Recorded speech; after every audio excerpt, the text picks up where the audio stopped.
Yeah, I know my last video was also about class progression, but I'm not quite done yet. I've still somehow got more to say, but hey, at least this time I'm going to be focusing more on subclass progression rather than the main class.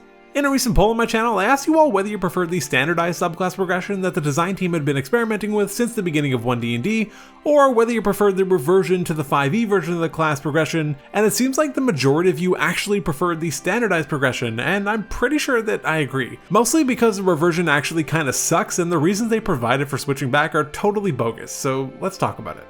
If you'd like to support me, a sub to the channel would be so appreciated. I want to give a massive thank you to everyone that has helped me smash my goal of 2,000 subs by the end of July. I still cannot believe that I did it.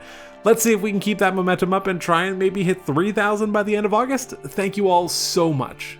Right, so I want to start off by saying that it's not that I hate the old subclass progression from 5e, it was fine. Jeremy Crawford referred to it in the UA6 overview video as tried and true, and while that may be accurate, it doesn't necessarily mean that it's better than what they've been actually experimenting with. He gave some nebulous reasons as to why they moved it back, something like because it was causing ripple effects, which I have no doubt it was, once the Hasbro executives found out that this change may hamper backward compatibility and negatively impact the sales of old books, but we'll get there. I made a really big deal in my last video about class progression and how I feel that the features provided should feel meaningful and impactful to both the player and the character. This is a foundational aspect of the game. Players want to feel like they're getting these cool new toys, and more importantly, they want to actually get to use these cool new toys. And as important as I think it is when it comes to the main class, I think it just might be even more important for the subclasses. Even if we just focus on new players for a second, while they might know that they want to play a rogue, they might not necessarily know the specific subclass they want to play, but they will almost certainly have ideas for how they want their rogue to look and feel and the kinds of things that they want it to do. Maybe they want to be a classic pickpocket or a sneak, leading them toward the thief subclass, or maybe they want to be cunning and tricky and dabble in a little bit of magic, pointing them towards the arcane trickster. Or maybe they just want to be bad at everything, pointing them towards any ranger. My point is that even if they don't necessarily know the name of the subclass, most players, even new ones, still almost instinctually know what type of subclass that they want to play. So when it comes to fulfilling that character fantasy, I would argue that it might actually even be more important for players to get to experience their subclasses earlier and more consistently across the board. One of the huge advantages that the standardized level progression of One D&D provided over the 5e version is that consistency that I just mentioned. Players, regardless of the class they chose, would get their subclass at 3rd level and then gain a new subclass feature at 6th, 10th, and 14th levels. This meant that as a group progresses through a campaign together, they all get to feel and enjoy those same power spikes together. They get to feel like they're all growing in strength as a group, and from both a design and a dungeon master standpoint, it's actually a lot easier to balance and plan this way, since you kind of know exactly where your group will be along a relatively predetermined power curve. I've both played in and ran quite a few starter campaigns, and one of the worst feelings as a new DM is finally getting to that exciting moment where you get to tell your players that they've leveled up to something like 7th level, and while your paladin is getting to explore their new subclass feature, your wizard player gets a new spell slot. Sure, it's 4th level now, but it just doesn't feel nearly as exciting for some reason.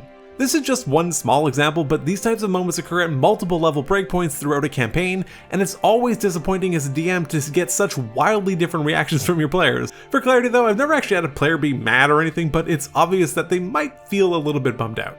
Since I mentioned campaigns there, though, let's talk a little bit more about that. Just about every pre-written campaign for 5th edition, whether it's Curse of Strahd, Storm King's Thunder, or Out of the Abyss, runs from 1st level to about 11th, and sometimes 13th. There's obviously some exceptions like the Starter Adventures or Waterdeep Dragon Heist, which stop at 5th, and Dungeon of the Mad Mage, which actually does hit 20th. But most campaigns are stopping at 11th level. What this means is that some players will get wildly different experiences with their class, subclass, and the game overall, strictly based on nothing else other than the class that they chose. Let's look at the 5e Druid for example. They gain their circle at 2nd level, they gain another circle feature at 6th level, and gain a 3rd circle feature at 10th level. If we compare this against the 5e Rogue for example, they get their roguish archetype at 3rd level, and then they get no more subclass features until all the way at 9th level. So if you have a Druid player and a Rogue player in your pre-written campaign that stops at 11th level, your Druid player will get to experience so much more of what it's like to not only be a Druid, but more importantly, the specific Druid that they wanted to be, rather than the Rogue who by the time they get only their 2nd archetype feature is kind of winding down the campaign. This is something of a you don't know what you got till it's gone kind of situation for me. I had admittedly not thought too much about this shift in subclass progression from previous playtests until this one removed it, and now I'm finding myself way more passionate about this than I ever realized that I was. I think a big part of the reason for this passion is that the more that I've thought about it, the more and more I really do genuinely prefer the standardized approach to subclass progression, and the reasons they gave for abandoning it are just silly at best.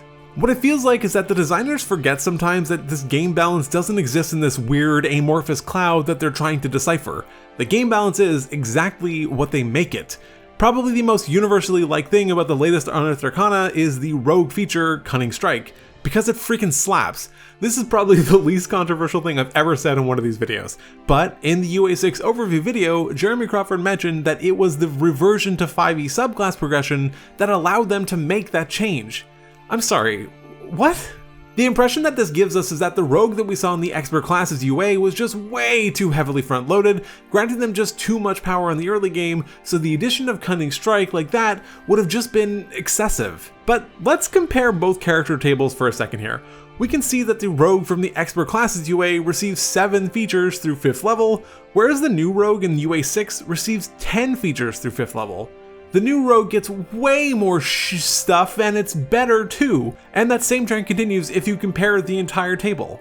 The only thing I can possibly see that sort of makes the argument for them is that there would be a big surge in power from levels 5 and 6, where a rogue would potentially be getting Uncanny Dodge, Cunning Strike, and their subclass features all in just a span of 2 levels. And to that, my counterpoint is, who cares? Every other class would also get a similar power spike at the same level, so it's not like one class would potentially feel dramatically more powerful than another anyway, which is literally the point of standardizing the progression, to avoid the situation that we have now. So then there's gotta be another reason, right?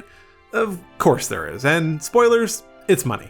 The design team has noticeably and shockingly been much less coy about the reason for this updated version of the game than they were at the outset. One of their recent videos has Jeremy Crawford literally explaining that part of their motivating factor is that old books like Curse of Strahd and Storm King's Thunder are still selling well, so why would they want to obsolete those books when they are still active revenue streams for them?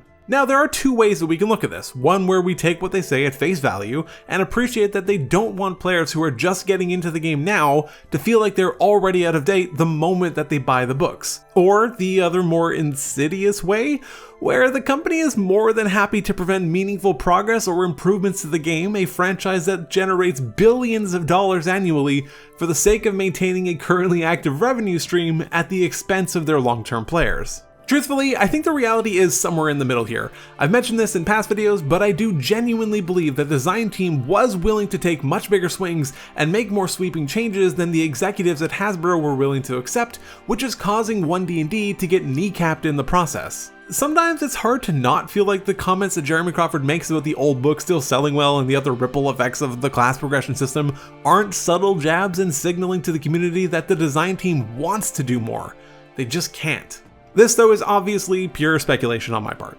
Something that came up a few times in the poll that a lot of you would like to see are subclasses right out the gate at first level, which is kind of like what 5e had with the Warlock and the Cleric. I'm in something of 2 minds about this. On the one hand, I do actually like it. In fact, I spent a good portion of this video talking about how players, whether they realize it or not, are probably more in it for the subclass than their main class. So in that sense, getting to experience it immediately makes complete sense. This way, even in a short campaign, players will get a really good sense of what their subclass feels like to play and can decide whether it's right for them or not. On the other hand though, considering the new player experience, it's definitely a tougher sell. It can already be tricky to get people into the game in the first place, and many people feel like there's just so much that they need to know and read, and while that isn't necessarily true, it's definitely a common perception. So then, having to introduce subclasses on top of main classes and spells and rules and races and background, it really does start to feel like a lot. To be honest, from my perspective, I could honestly see this going either way, and I don't really think I'm that bothered about it. I guess if I had to choose, I would say leave subclass progression starting at 3rd level, so that way new players can have a little bit more time to familiarize themselves with the game and its mechanics before exploring subclasses. And for the veterans or those that have even just played in a few campaigns before and just kind of want to jump in straight to their subclass, just start your campaign at 3rd level. What I'm trying to say is that I think that subclass progression is a much more important aspect of the game than I and probably a lot of other people are giving it credit for. It has the power to help unify a table in swings of power and even help the designers balance the game for the future with a much more reliable power curve in mind. I don't buy the ripple effects excuse unless those ripples were in the pockets of Hasbro executives. I don't buy that shifting progression back to what we had in 5e unlocked the ability to create features like Cunning Strike. What I do think, like I feared in my open letter video, is that the promise of backward compatibility is coming at the expense of meaningful and dramatic changes to the game. I'm not asking for changes for the sake of changes, I'm talking about changes that can actually create a more seamless and enjoyable version of the game, but it looks like many of those are just not on the table. If you enjoyed this video, consider subscribing to help me reach my new goal of 3,000 subscribers by the end of August. Feel free to check out some of my other One D&D videos, but otherwise, take care.